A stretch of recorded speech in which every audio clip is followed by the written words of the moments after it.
Federal Drive is presented by GEHA, Government Employees Health Association, proudly providing health and dental benefits to federal employees and their families. Visit GEHA.com. With just 48 hours until a possible government shutdown, lawmakers are weighing more than budget math. The White House threat of a government-wide reduction in force has scrambled negotiations, while President Trump's refusal to meet with the Democrats has hardened partisan lines. For insight on what's still in play and what's already off the table, we turn to Lauren Duggan, Deputy News Director at Bloomberg Government. Lauren, thank you for joining me. Thanks for having me. Okay, we've been talking about shutdown for weeks now. We're 48 hours out. So we thought we knew what was happening, and then the White House scrambled the rules last week by threatening a mass government-wide reduction in force. How did that play on Capitol Hill? Not too well with Democrats, as you might expect, especially ones from this area where there are a lot of federal workers, but there are federal workers everywhere. But it sort of added to the pressure Democrats are feeling to push against the administration as part of the shutdown fight. And we may very well in the next 48 hours head toward that shutdown. There obviously is an escape hatch for it. But one thing to remember is the Senate is around. The House is not. They were initially going to vote these 2 days, but then canceled them after they passed their CR on September 19th and basically left for a couple of weeks. So we are headed into very uncertain territory here with a couple of options, but one of them, the shutdown, is definitely top of mind right now. Well, Hakeem Jeffries and Chuck Schumer are both making a lot of appearances together, but President Trump has refused to meet with them. So what does that portend in terms of any kind of compromise discussions? It doesn't bode well because I think having some sort of agreement there with the president would help push things along. But at the moment, he has not seemed inclined to meet with them. As you said, Hakeem Jeffries and Chuck Schumer were working the rounds last week. We had Hakeem Jeffries in for a meeting, as did many other publications, but he was pretty consistent about his talking points and dealing with these healthcare issues that they want to deal with and trying to address some of the concerns they have with the administration. So at this juncture, things would have to change for them to move off their position. The House, again, has done its job. There is a CR sitting in the Senate that they could clear and send to the president and keep it open, but there would probably need to be some sort of agreement in place or some sort of off-ramp to relieve the pressure on this. So are we kind of settled into trench warfare on this? I mean, how do we get out of the cul-de-sac that we seem to be in?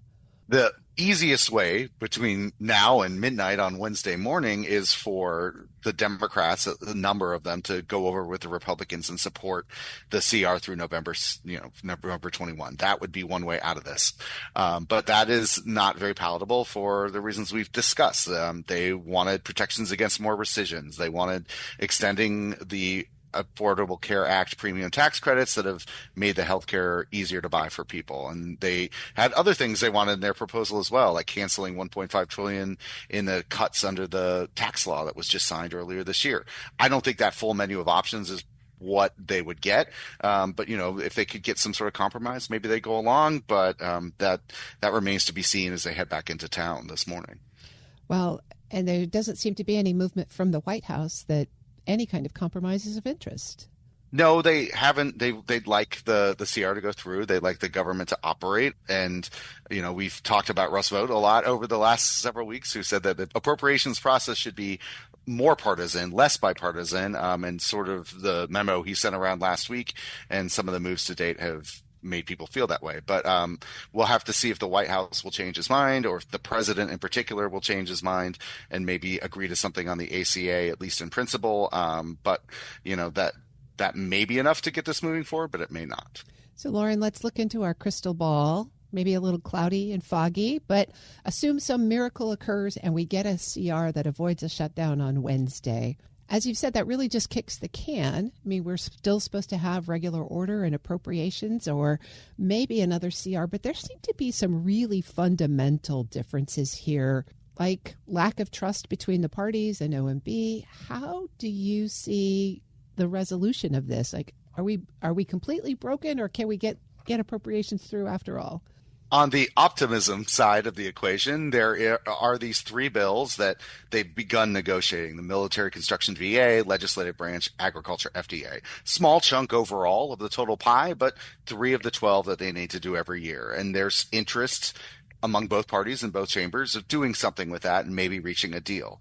At the same time, there are these pressures on, why should we break our backs to write bills if the administration isn't going to carry them out, is going to just rescind funds? And that's been hanging over those discussions as well as it has been all year over the appropriations process. So even if they fund the government going into Wednesday morning or fund it relatively quickly into a potential shutdown, those dynamics will still be at play. Is there enough trust to write all 12 of the bills, get them over the line at some point this fall, and fund the government for the rest of the year? That remains to be seen. There is interest in appropriators in doing their work. They always like to do it. There was some bipartisanship in the Senate in crafting their bills. So there are those shoots of optimism, but these things are really going to make it difficult to finalize that. Lauren Duggan is the Deputy News Director at Bloomberg Government. All right, so Lauren, while we're in shutdown showdown mode, is anything else moving on the Hill? I mean, they've got nominations, they've got proposals for security for members, they've got the NDAA, they've got the CISA Reauthorization Act. Is anything going to happen while we kind of sit here waiting for appropriations? The shutdown would complicate that, but all those things are top of mind for lawmakers, some of whom don't have anything other than a vote in the shutdown because they vote on appropriations bills just like everyone else. But as you say, nominations, the Senate took its steps before they left to expedite packages of nominees. There's another big package that they'd like to do at some point here to clear that backlog and get President Trump his team. The crypto, which you didn't mention, but there is interest in doing something on crypto market structure. They did a stablecoin bill, a smaller piece earlier this year, and now they're looking at this broader piece of legislation with senators maybe introducing something in the near future. NDAA has been stalled on the Senate floor for weeks. It's technically been the pending business, but they haven't really done much or voted on many amendments as they've worked behind the scenes there. Even if they can't finish that floor work on the Senate bill, we expect informal negotiations to happen at some point. So the mechanics of some of these legislative pieces and executive pieces are continuing to churn, but a shutdown will kind of slow those to a halt until they can get the government back open and begin working on those things. But there are a number of priorities Republicans and Democrats would like to see move forward as they weigh these appropriations questions too. So with all of that on the plate, what will you be watching for in the short run? I mean, what does a shutdown do if it happens? Is there a deal that they make that maybe opens the door to another deal or something like that?